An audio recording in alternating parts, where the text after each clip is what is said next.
राधे राधे मित्रों। दीपावली के 5 दिन के उत्सव में धनतेरस के बाद नरका चतुर्दशी मनाई जाती है।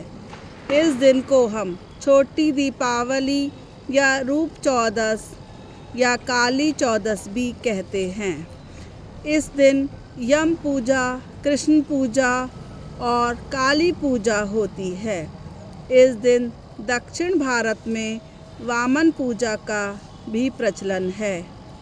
आओ जानते हैं नरक चतुर्दशी की पौराणिक कथा। रांति देव नामक एक धर्मात्मा राजा थे। उन्होंने अनजाने में भी कोई पाप नहीं किया था।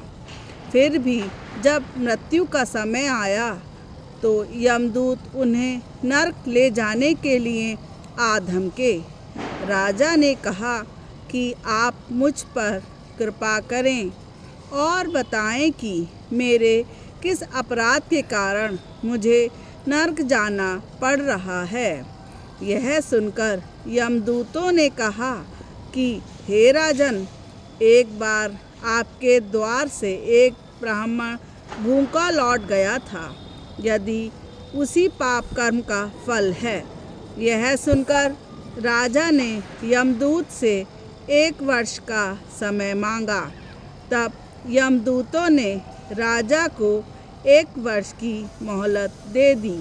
राजा अपनी चिंता लेकर ऋषियों के पास पहुँचे और उन्हें सारी कहानी सुनाकर उनसे इस पाप से मुक्ति का उपाय पूछा।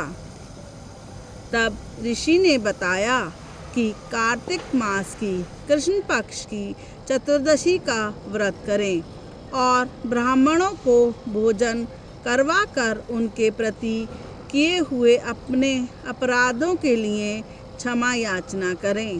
राजा ने वैसा ही किया जैसा कि ऋषियों ने बताया। इस प्रकार राजा पाप मुक्त हुए और उन्हें विष्णु लोक में स्थान प्राप्त हुआ। उस दिन से पाप और नरक से मुक्ति हेतु भूलोकों में कार्तिक चतुर्दशी का व्रत प्रचलित है।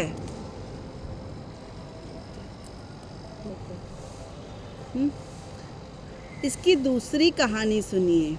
प्राचीन काल में नरकासुर नाम का एक अत्याचारी राक्षस था, जिसने स्वर्ग और पृथ्वी दोनों जगहों पर भारी उत्पात मचा रखा था। उसके अत्याचार से मनुष्य के साथ साथ सभी देवतागण भी परेशान हो गए थे। वो विश्व विजेता बनना चाहता था, इसलिए उसने कई राजाओं को और उस राज्य की 16,000 कन्याओं को बंदी बना लिया था। वो उन कन्याओं से जबरदस्ती विवाह करना चाहता था। नरकासुर यह अनर्थ ना कर दे, इसलिए एक दिन देवराज इंद्र भगवान कृष्ण के पास मदद मांगने गए और उन्हें नरकासुर के अत्याचारों की सारी बात कही। नरकासुर को ये श्राप मिला हुआ था कि वह स्त्रियों के हाथों मारा जाएगा और इस बात को श्री कृष्ण भगवान जानते थे।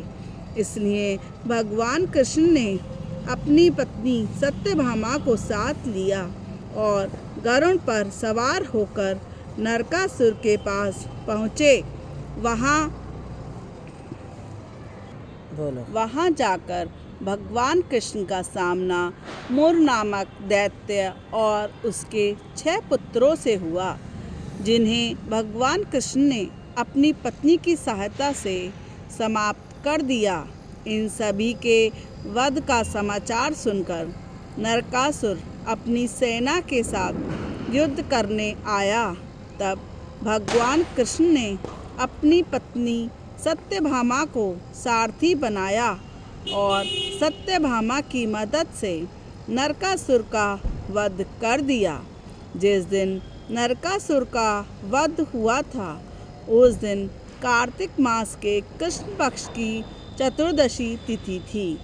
इसलिए इस तिथि को नरक चतुर्दशी के नाम से जाना जाता है। इस दिन भगवान कृष्ण नरकासुर की कैद से 16,000 कन्याओं को भी मुक्त करा दिया था। इसी कारण उस दिन दीपक जलाकर खुशियां मनाई गई थी। यह 16,000 कन्याएं हैं जो बदनामी के